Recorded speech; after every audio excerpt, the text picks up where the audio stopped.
Agora atenção, porque o Balanço Geral conseguiu conversar com exclusividade com a irmã da arquiteta Daniela Marins de Oliveira, a brasileira que está presa no Camboja, na Ásia. É uma história que repercute no mundo inteiro e que você precisa assistir.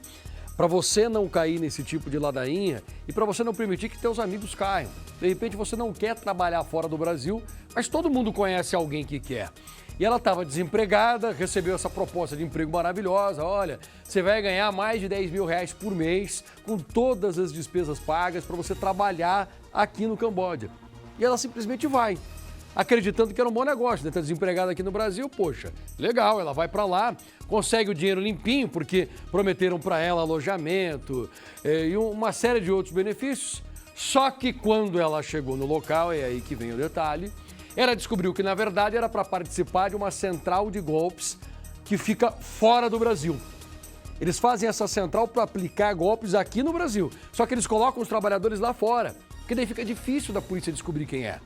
Já pensou, alguém liga para você, se faz passar pela tua irmã, pela tua mãe e pede um dinheiro emprestado? Ou, de repente, eles montam uma falsa central telefônica de um banco?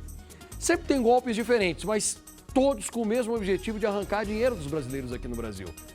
Quando ela percebeu que era um esquema, ela disse, não, eu não quero não, eu vou embora.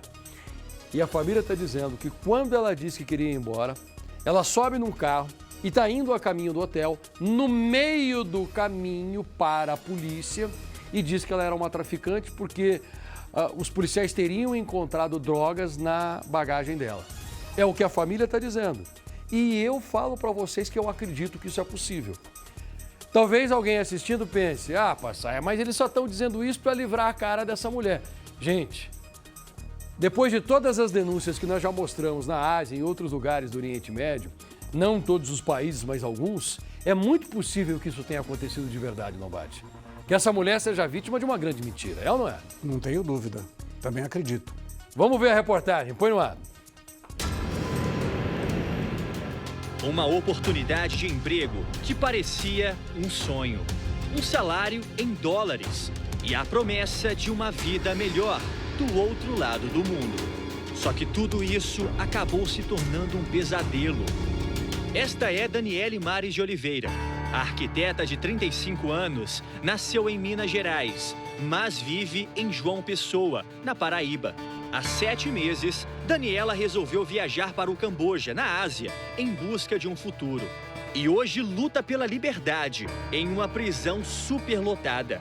Formada pela Universidade Federal de Minas Gerais, Daniela era uma mulher ativa, corredora, viajante, fluente em inglês. Mesmo assim, estava com dificuldade no mercado de trabalho no Brasil. Então, recebeu a proposta pela internet. Um emprego temporário, como atendente de telemarketing, com salário de até 2 mil dólares por mês. Um período curto, de 6 meses a 1 ano, e depois voltaria ao Brasil. Contra a vontade da mãe, ela embarcou e fez um acordo com a família. Mensagens, vídeos e fotos todos os dias.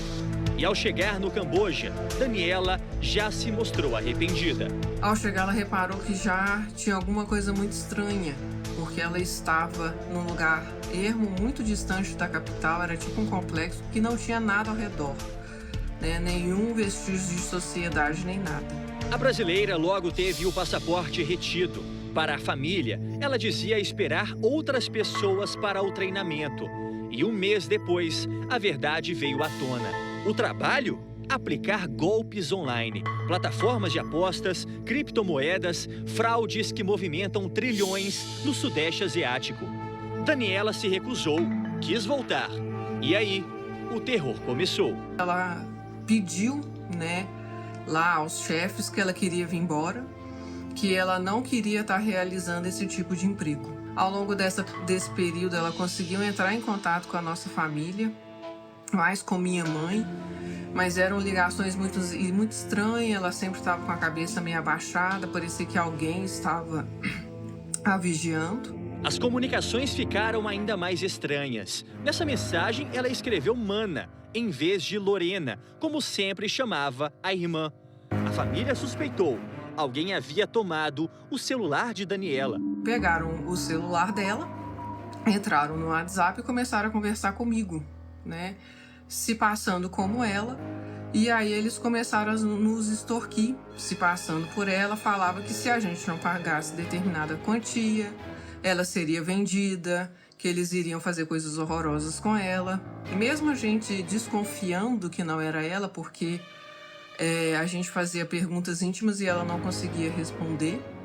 Então, claramente não era ela, mas não tinha o que a gente podia fazer. A família pagou R$27 mil em 2 dias. Pouco depois, Daniela ligou do telefone de um policial. Ela contou à família que depois de recusar o trabalho, voltando para o quarto do alojamento, a polícia a esperava. 3 pílulas de drogas foram encontradas com os objetos pessoais dela. Acusada de tráfico, Daniela foi presa injustamente, segundo a família, que diz que os comprimidos foram plantados em retaliação por ela não participar do esquema. A mulher perdeu tudo: celular, roupas, computador. Daniela pediu um teste toxicológico para provar a inocência, mas o exame foi negado. Desde então, ela só pode ter contato a cada 15 dias e por 5 minutos. As condições são péssimas, assim, os relatos dela são assustadores, assim, de verdade, coisa que a gente não imagina que existam seres humanos passando. Hoje, Daniela divide uma cela com 90 mulheres. Condições insalubres, sem saneamento. Tem que pagar por água, comida, higiene. Adoeceu na prisão. Dorme no chão. O julgamento está marcado para esta quinta-feira.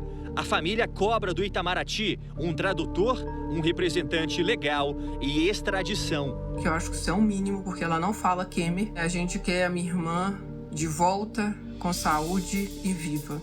É isso que a gente aguarda das autoridades do governo brasileiro, né? Que possam estar fazendo o seu papel, tanto a ela quanto a todos os outros que estão na mesma situação que ela. Porque uma jovem arquiteta formada foi cair numa roubada dessa? Ela caiu pela sedução. Então, as redes criminosas, elas seduzem com propostas de salário altíssimas em dólar, com passagem paga, com moradia incluída, com alimentação incluída. E qual foi a fraqueza? Foi desejar ter uma melhor oportunidade. Outros brasileiros já foram vítimas de esquemas semelhantes. Lucas Viana dos Santos e Felipe Ferreira, resgatados depois de meses de tortura em Mianmar, enganados por empregos falsos e forçados a golpes virtuais. Ficaram em condições desumanas e só foram liberados graças a um grupo armado local e autoridades tailandesas. Reencontraram as famílias depois de meses de angústia. Esse também foi o caso de uma jovem pernambucana que teve o nome preservado pelas autoridades brasileiras depois de ser aliciada em São Paulo com promessa de trabalho na Tailândia.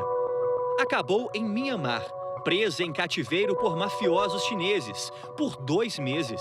Foi obrigada a participar de fraudes online. Conseguiu pedir ajuda pela internet a outro brasileiro.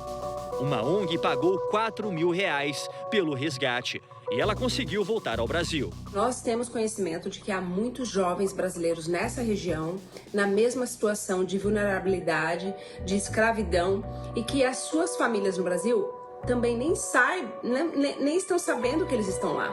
Porque eles dizem que estão em outro lugar, eles dizem que estão trabalhando, mas na verdade eles estão aliciados nesses complexos de golpe e impossibilitados de saírem. O Ministério das Relações Exteriores soltou uma nota dizendo que, por intermédio da Embaixada do Brasil em Bangkok, tem conhecimento do caso de Daniela e que a embaixada vem realizando gestões junto ao governo cambojano e prestando a assistência consular à arquiteta. Acredito que, através da embaixada brasileira no Camboja, que seja o caminho para salvar a vida da Daniela e de todas as outras pessoas que também foram enganadas, também estão passando por essa dificuldade, essa dor.